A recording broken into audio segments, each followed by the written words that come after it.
Welcome to the Girl Dad Show. Welcome to the Girl Dad Show, a professional parenting podcast. Each month, I interview entrepreneurs, leaders, and professionals who are balancing parenthood, life, and profession in the hopes to learn what it takes to be an amazing professional parent. Thank you for tuning in to another episode of the Girl Dad Show.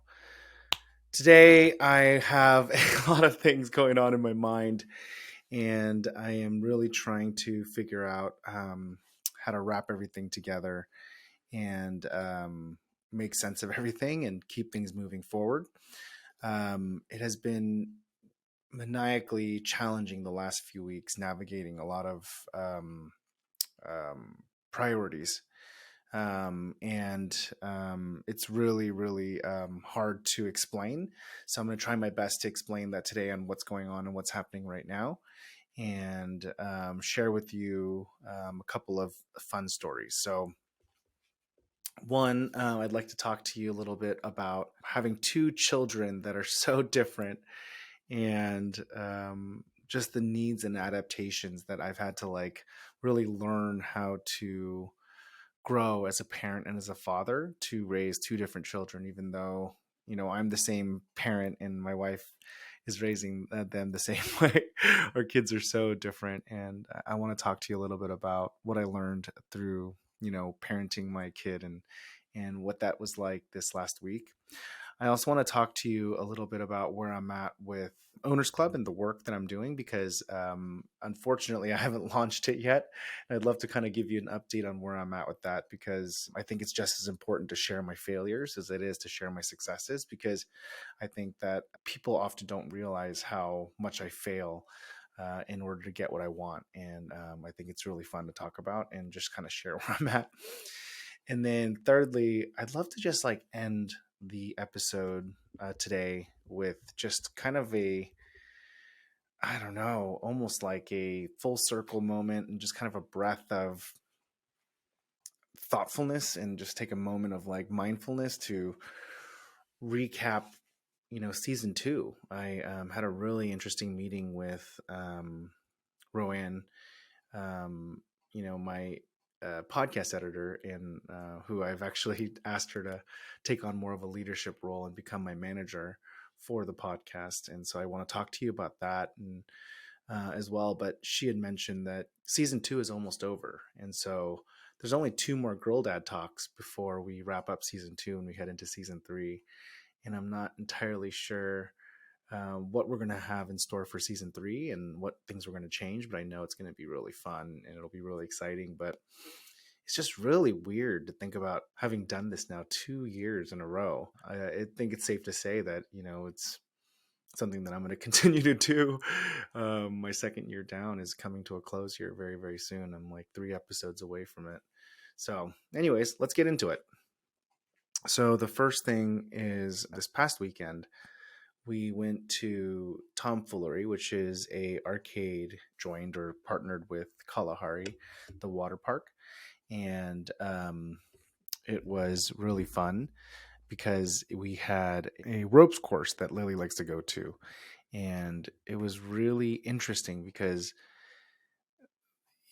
Grace went for the first time and she was just so nervous and anxious and scared.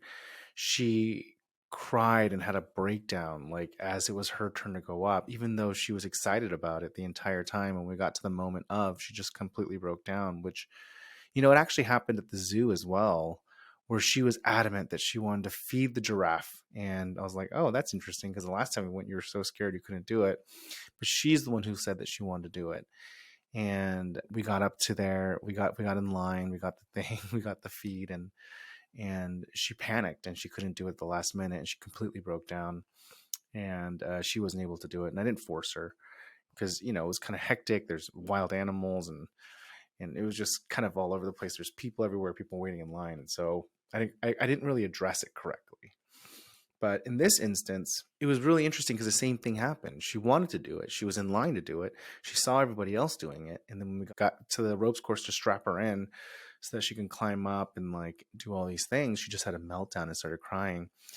Unfortunately, Amy wasn't there. And usually Amy can console her and kind of calm her down. And help her. And I tried my best to do the same thing. I gave her a big hug and I held her and I said, it's okay. You can cry. But I did force her to do it. I said, hey, like, let's cry for 2 more minutes and let's try to cry this all out. And it's okay to be scared. I'm scared too, but I'm going to be with you the whole time. I think you're going to really enjoy yourself. And I let her cry for 2 minutes. We set a timer and we cried together. And I said, hey, let's try. And for some reason or other, she said, okay. And I don't know, maybe it was the tone in my voice or like the fact that I time boxed it, but she went ahead and put the gear on and she started climbing and she was super nervous and anxious. And I helped her through the whole course the first time around, all the way up around. And then it ends with this zip line. She rode the zip line down and I tried my best not to even help her with that part of it and kind of stood more further away and tried to walk her through with my words. And she was able to do it. And ultimately her sister came over and just kind of did it for her and helped her, which was kind of good and bad, because I was trying to get her to do it. But the moment she got off that zip line, you could see the pride and joy in her face that she accomplished this ropes course. And she immediately yells out, again, I want to do it again and again. And it was so just amazing to be able to work with her and, be there for her, console her, love her, help her, be scared, with her and accept her for that. And then be able to, push her and coach her and help her to try it anyways. And be there while she navigated this, this scary thing. And then she overcame it and being able to be a part of her joy and excitement over that. And then being able to talk to her afterwards about it, right? And being able to talk to her about how things are scary and hard. And it's okay to be scared. It's okay to cry, but you want to try to overcome these things because you might enjoy it. And so it was just an amazing experience. And I felt like, like it was a really good touch point for me and Grace to really bond. The thing that's so interesting to me though is how different my kids are, because I'm parenting in such a different way for Lily and Grace, and I'm learning how to be a parent, and I'm trying to be pretty similar, because I don't want to accidentally cause favoritism. I don't want to have, like Lily will say things like, well, if Grace does that, then I should do this, or like, and if you could do that, I want to do that. And Lily's getting to the age where she's really like challenging my logic, and it's really interesting, right? And so I'm trying to be very fair at the very least. And it's it's really hard to be when they're such different kids. And it's just really fascinating to think about your kids growing up so differently. One is so timid and like shy and nervous about new things and doing things on her own. And the oldest one is just like, I'm like worried she's gonna hurt other kids, because she's so aggressive and outgoing. And it's just like, hey, this one you're like, hey, you got to be brave. Let's go try. And this one you're like come back, calm down a little and slow down and try to enjoy the moment, and um it's just such an interesting thing being a parent. And you know you try so hard to learn how to be a good parent and adapt to your kid, and and then you try to be so good about exuding this sense of fairness and equal love. And inevitably they end up being completely different people, and they are different people, right? And it's just so fascinating because they're growing up in the same house, the same parents with the same rules and the same discipline, and yet they're reacting in such different ways. And it's really, really interesting. But overall, I'm super excited that I had that moment with Grace, and I'm really proud of her for overcoming her fears. I think it's really indicative of what I really want to instill in my kids is this ability to like compartmentalize fear, and it's okay to be afraid, and it's okay to be nervous, but really giving yourself the time to be nervous, be afraid, and then think logically about it and move forward and either try to accomplish it or set it aside, or basically do something with that activity, but acknowledge that you're taking some sort of action towards it. And it's really a complex subject of taking risk and building confidence. And I'm just really glad that I had that moment with her, because out of all the things that I wish that I can instill in my kids, those are the things that I really want to make sure they understand, is that it's okay to be scared. It's okay to be weak. It's okay to be hurt. It's okay to be nervous. And it's okay to have these emotions and feelings of unrest and discomfort. And taking the time to really like wallow in it and feel it and understand it and be able to express it is super, super important. Equally important, and maybe even more important, is what do you do with that after you're done?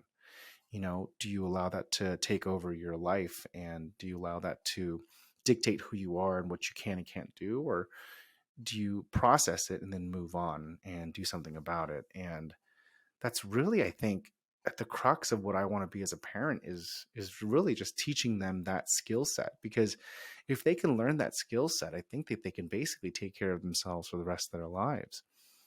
Having the empathy and the EQ to, digest and synthesize emotional emotional hardships, but allowing yourself to, soak in it, and then allowing yourself to stop and then think about it logically and address it, move forward or move around it or push it aside, right? But dealing with it. And I think that's it. I think that's really it. I think that would be my life goals as a parent. Maybe one that's like my first one that I'm adamantly clear that I want to teach my kids. And I think I had my first moment with Grace. And honestly, it was very hard because I'm not really a shy guy, and I'm not really embarrassed or timid, and I'm fairly aggressive like Lily. And so it's easier for me to do this with Lily because I can kind of cajole her a little bit, or like kind of push her and coach her, and she kind of rides with it, right? She's like a lot like me. So it's a lot easier. But with Grace, it's very challenging for me. But I was able to navigate it and do it. So I'm feeling very proud of myself. And I'm also feeling very fascinated with how different they are. I mean, they're very different, obviously. And I know I've always known that logically, but to like really feel it emotionally and mentally was really fun this last week, and just very interesting to experience. So I thought I would share that with you. And I hope that helps you in your parenting journey to, just give yourself the latitude that your kids are going to be different, and that's okay. It's not bad or good. It's just they're different human beings, and it's your job as the parent to learn to adapt to that as best as you can to your abilities, and just try your best to understand and be understanding that they're not going to be like you. And yeah, try to understand, and how to help them learn core skills versus change who they are. And yeah, and build those relationships in a way that's more empathetic and grounded in kind of like a macro view of who they are and what kind of skills you want them to learn and how you can help them through life. um, that's my sage advice that I've learned over the last week through this ropes course experience with Grace. The second thing I want to talk about is my failure so far to launch Owners Club. And it's really funny being a podcaster that also talks about his own professional journey, because I'm usually like doing these shows weeks in advance of them releasing. And so typically I have these like goals that I want to achieve, and I'm fairly aggressive, and I'll say I prioritize speed over quality. I mean, I'd much rather like try 6 times and fail as fast as humanly possible so I can win on the seventh try, than take my time and get it perfect and do it right the first time. I'm not that guy, and I genuinely I'm pretty quick to launch things and move forward and get things going, and get it to fruition faster through failure.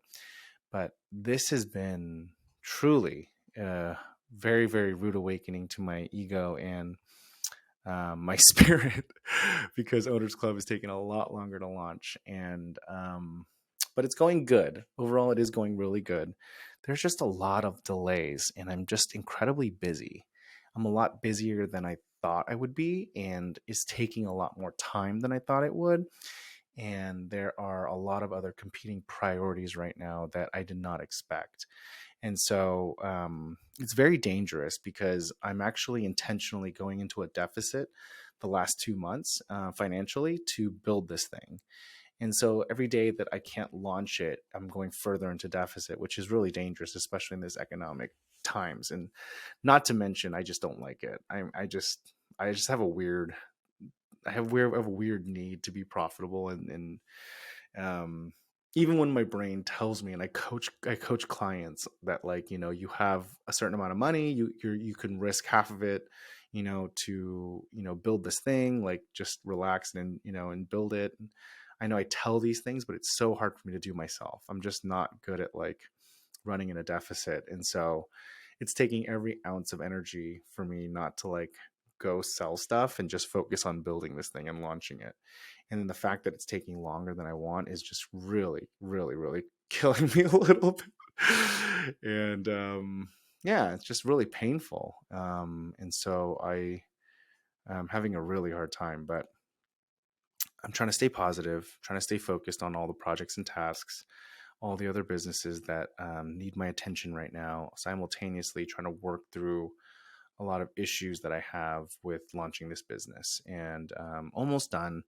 And I think we'll launch it, 4 or 5 weeks delayed, which isn't terrible considering I just started this in January. So it's not a terrible release. I mean, yeah, but it is really, really fun. I still am really proud of Owners Club, and I can't wait to share it with you some more. I finally have a landing page up, and hopefully by the time you listen to this, it will have launched and there'll be a lot more information about owners.club.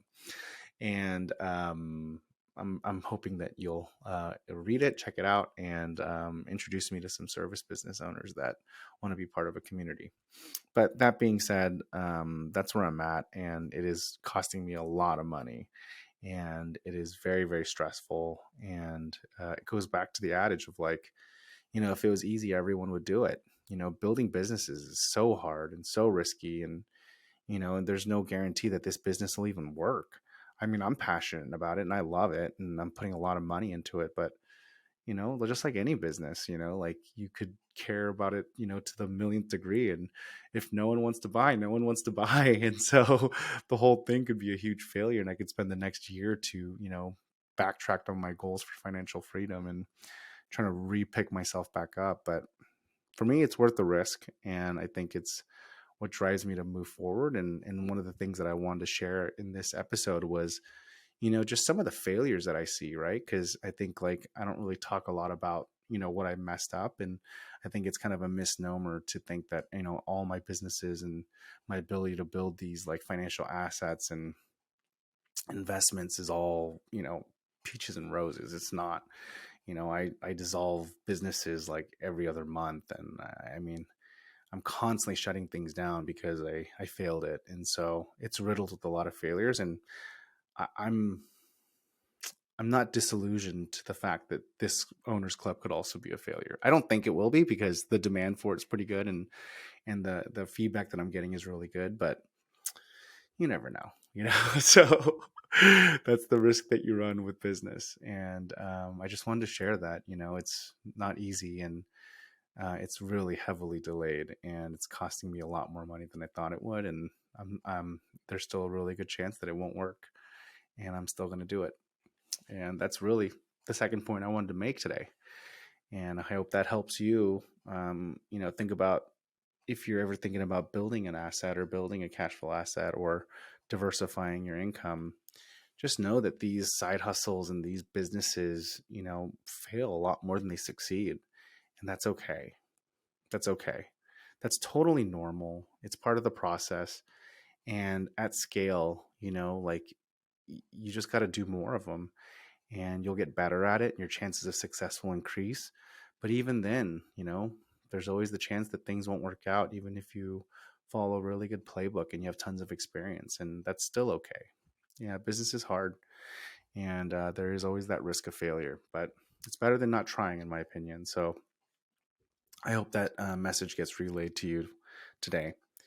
And then to bring us home, I just want to talk to you briefly about the podcast itself. So tactically, I'm really, really looking for season 3 to be all about distribution and profitability. Like, I've been paying for this show to be run, and I have now, over the last 2 years, operationalized it so that, everything works around me. And so I have, directly and indirectly, a team of 6 people working on this 5 people working on this podcast. They're all, like, part-time, but It's still a lot of people, and it gets a little bit pricey. And I do it because it's fun. I do it because I love it. I do it because it brings me joy and fills my heart. And there's a different KPI attached to this. But I'm getting very close to the point where, in season 3, I'd love to actually divert my attention into figuring out a way to make this profitable, and at least not a cost center. And so I've recently asked my number one fan and editor, Roanne, to, in addition to being my editor, also be my manager and be the manager of the podcast. Help me really think about how to improve the quality of the podcast, how to improve my hosting skills, how to improve the marketing and strategies and tactics, how to think about distribution, how to think about editing and managing the cost, and just everything about it. Like, treat it like it's her own business and treat me like I'm her talent that she's managing, and really like help me grow this thing, because I just don't have the bandwidth or the capacity to do it myself, but I really want to. And so I'm hoping that that leap of faith into her and her leap of faith into me, we can make something really cool out of this in season 3. So that's the big news that happened a couple of weeks ago. And I'm really excited about working with her in my second or third week. It's already progressing really well. She's taking this very thoughtfully, and she's already coming in with a lot of good systems and plans. So that's making me feel very hopeful. And I know that I can also help her, and guide her and mentor her as well. And between the two of us, I know that we can make this thing very, very successful. So I'm super excited about that, especially because we're wrapping up season 2. It is so crazy to me that I am wrapping up year 2 of this podcast. It feels like yesterday. It doesn't feel like 2 years. And it's super weird to be thinking about, like, just this is the second to last Girl Dad talk. And then I have a couple more interviews, and then I have one more Girl Dad talk, and then season 2 is over. And I'll be more emotional and thoughtful and insightful about my season 2 recap, in my next Girl Dad talk. But for now, I'm just very, very grateful and thankful to everyone that supported me on this journey, and listens to this podcast and continues to support me in my journey to become the best professional parent that I can. And just means so much to me that we've now grown our distribution and our listeners so much over the last 2 years, and we're getting very, very close to having enough downloads a month to start joining some ad networks, which is really exciting as well. And also just the amount of learnings that I've had. I've learned so much from so many smart people interviewing, through the podcast. And I've also just grown so much as a parent, but also as a professional, just being able to talk like this and talk to you about what I'm doing and how I'm doing it. It's really strange. It's like journaling, but on steroids. I'm like talking about it out loud and kind of talking to myself, or talking to you, I guess I'd say. But it's really just talking to myself, but I'm like imagining I'm talking to you. I'm not really sure how to explain it, but it's very therapeutic, emotionally and mentally. It's unbelievably clarifying. It's really great, because every time I come out of these things, I'm like, oh yeah, I know what I'm doing or how I'm doing it. And that was really helpful for me to talk that out loud, because it gives me clarity in like what to do next and how to solve this problem. And so even though it's emotionally very gratifying and mentally very clarifying, strategically and professionally, it's just like a huge unlock. And I almost wonder if it's like how, other high performance entrepreneurs and executives should be able to like coach themselves, just like document their journey and then blast it on the internet, whether people listen to it or not. I mean, it forces you to think. It forces you to think about everything critically, and what you want to say and where you're at and what you're doing. And so when you have to like do that kind of mental work, it like really does solve a lot of problems that you're not really solving when you're not like doing the deep work. But this is like trying to explain it to somebody else. And so it forces you to simplify your problem to the point where it's easier for you to digest and solve. And so, although I'm super grateful for everyone's support, I'm also just like super happy that it's been so beneficial for me personally to do this. And I hope more people use this vehicle and try to like do the same thing, because even if you don't decide to share it, just record yourself and keep a video journal, keep a video diary. It's pretty interesting. And just tell yourself you're going to distribute it, because it'll force you to think a little bit differently, force you to really simplify your problems. So that's my third point. But that's kind of where I'm at. It is super late. I decided to stay up really late, a couple times this week to just basically get caught up on tasks and projects that have just been looming and overwhelming. There's quite a few emergencies with a couple of clients. And so, just working through those right now is really backlogged everything else. And so got to get through that. And there really isn't a way around it at this point. So I'm just going to work my butt off and try really, really hard over this week and just stay up late a couple nights and just crank it out, and then get caught up, maybe even get ahead, and then get back to my normal routine of tracking my hours a little bit more thoughtfully and trying to balance it with a little more flexibility and time and all those things. But that's kind of where I'm at. And in conclusion, I just wanted to share with you guys that I hope that you guys have, learned a lot along this journey with me by listening to these wonderful people. And I am so, so grateful for all of your support and participation in this podcast. I'm really looking forward to closing it out in a few weeks, a couple more interviews. And like I said, I have one more Girl Dad Talk, and I'll tune in then and I'll think about what I want to say and how I want to share it. But it'll most likely just be a recap of the year and what I've learned. And hopefully it'll be awesome and insightful. And I look forward to talking to you guys again in a few weeks. Thank you. And as always, please take a moment to like this on social media or share it with a friend, and definitely please give it a 5-star in your podcast platform of choice. Thank you again for tuning into the Girl Dad Show. I look forward to learning with you and continuing on our professional journeys together. Thank you for listening to the Girl Dad Show. Did you know that our website is full of really fun products like the shirt I'm wearing? Visit thegirldadshow.com to shop our t-shirts, hats, mugs, and more. And follow our social channels to hear about our latest sales.